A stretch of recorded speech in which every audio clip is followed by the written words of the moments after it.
La voix du Seigneur m'appelle, prends ta croix et viens suis-moi.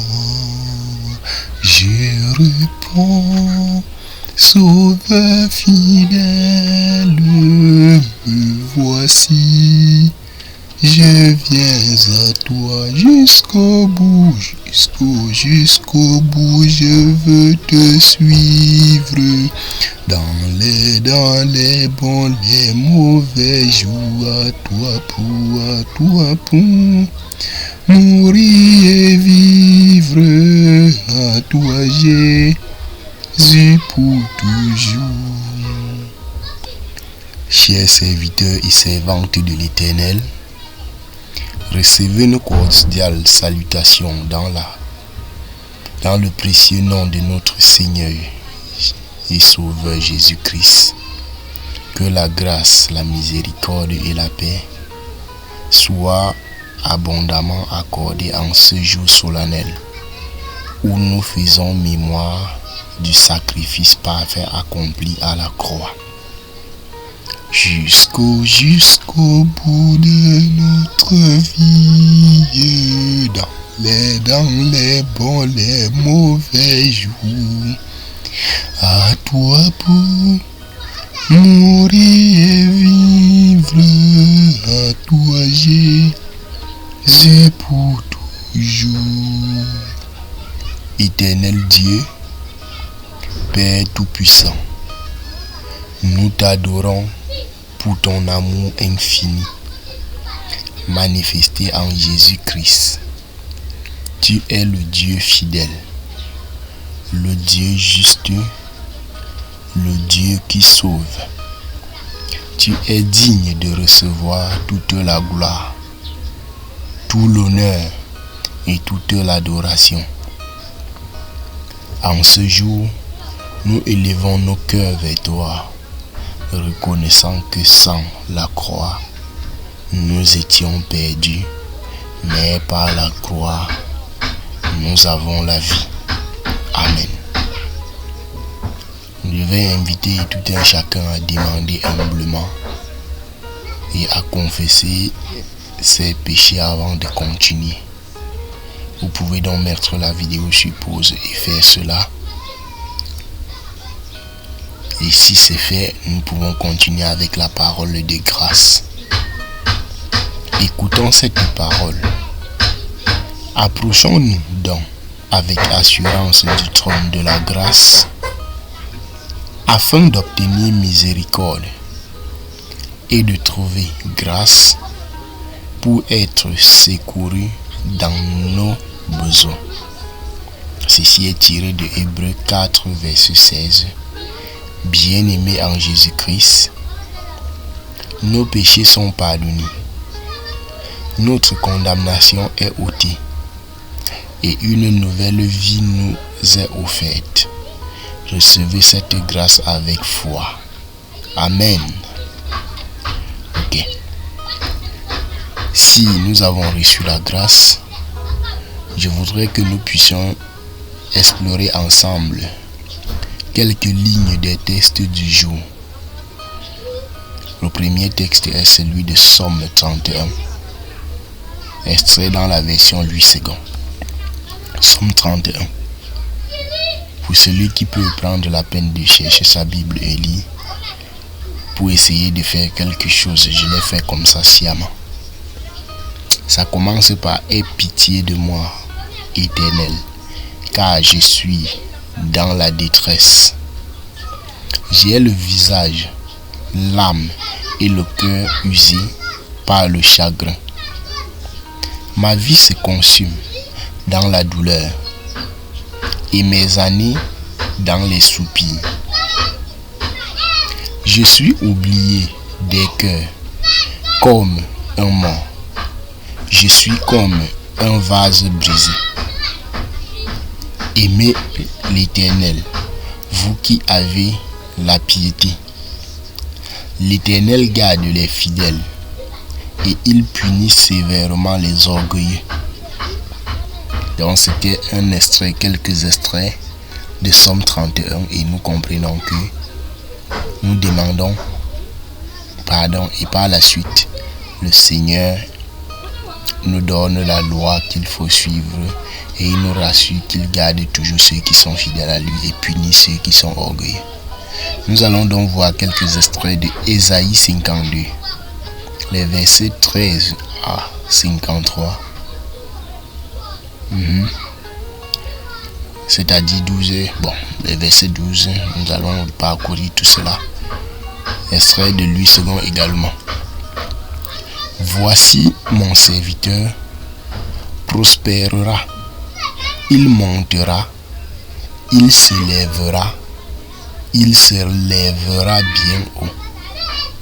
Méprisé et abandonné des hommes, homme de douleur et habitué à la souffrance, mais il était blessé pour nos péchés, brisé pour nos inquiétudes. Le châtiment qu'il nous donne, la paix, est tombé sur lui, et c'est par ses meurtrissures que nous sommes guéris. Donc, celui-ci prosternera, peu importe. Et le dernier texte est celui de Hébreux, l'avant-dernier, autant pour moi, est celui de Hébreux chapitre 5, versets 7 à 8, version Louis II. C'est lui qui, dans les jours de sa chair, ayant présenté avec de grands cris et avec l'âme des prières et des supplications à celui qui pouvait le sauver de la mort, a été exaucé à cause de sa piété. Il a appris, bien qu'il fût fils, l'obéissance par les choses qu'il a souffertes. Amen. Le 4e texte est tiré de Jean 19, verset 16b à 30, extrait dans la version Louis II. Voici donc quelques extraits. Ils prirent donc Jésus et l'amenèrent. Jésus, portant sa croix, arriva au lieu du crâne, qui se nomme en hébreu Golgotha. C'est là qu'il fut crucifié. Pilate fit une inscription qu'il plaça sur la croix: Jésus de Nazareth, roi des Juifs. Après cela, Jésus, qui savait que tout était déjà consommé, dit: j'ai soif. Quand Jésus eut pris le vinaigre, il dit, tout est accompli. Et en baissant la tête, il rendit l'esprit. Amen. Voici donc la prédication du jour. Bien-aimé dans le Seigneur, le cri du psalmiste: je suis comme un vase brisé, trouve son accomplissement parfait en Jésus-Christ à la croix. À Golgotha, notre Seigneur a porté le rejet, la souffrance, l'humiliation et le poids du péché de l'humanité. Condamné injustement, dépouillé de ses vêtements, abandonné par les hommes, il a néanmoins manifesté un amour parfait. Même dans la douleur, il prend soin de sa mère. Même dans l'agonie, il accomplit sa mission.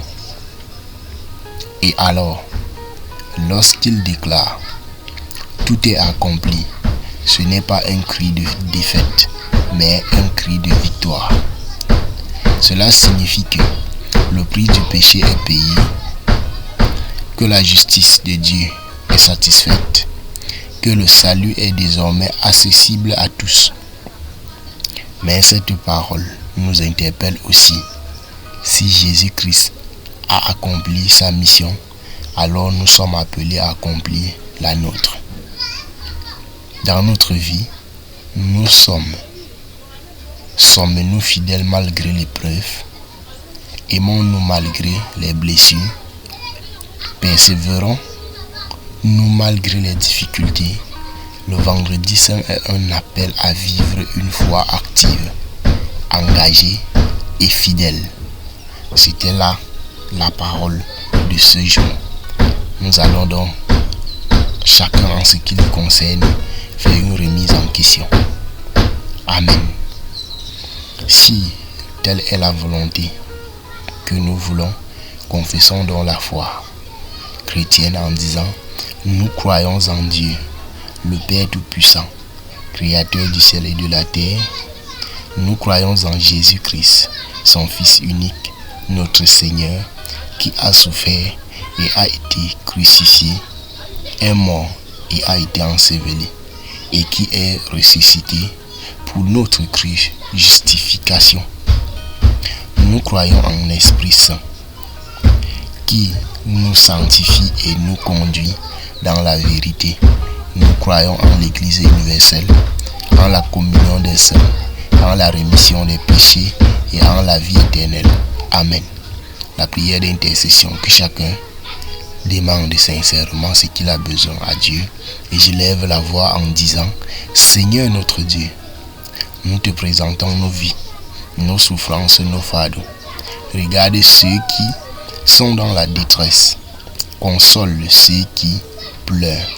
Révèle ceux qui sont abattus. Donne-nous la force d'accomplir fidèlement la mission que tu nous confies. Bénis nos familles, nos communautés, nos nations. Que ta paix règne dans nos cœurs. Au nom de Jésus-Christ. Amen. Voici donc la bénédiction finale. Que le Dieu de paix, qui a ramené d'entre les morts le grand pasteur des brebis, par le sang d'une alliance éternelle, notre Seigneur Jésus-Christ, vous rende capable de toute bonne œuvre pour l'accomplissement de sa volonté, et fasse en vous ce qui lui est agréable. Que la grâce du Seigneur Jésus-Christ, l'amour de Dieu et la communion du Saint-Esprit soient avec vous tous. Amen. Amen. Ok, vous pouvez parcourir le reste de nos informations en mettant à chaque fois la vidéo sur pause. C'était parfait, Nono. Merci d'avoir regardé. À la prochaine pour une nouvelle vidéo.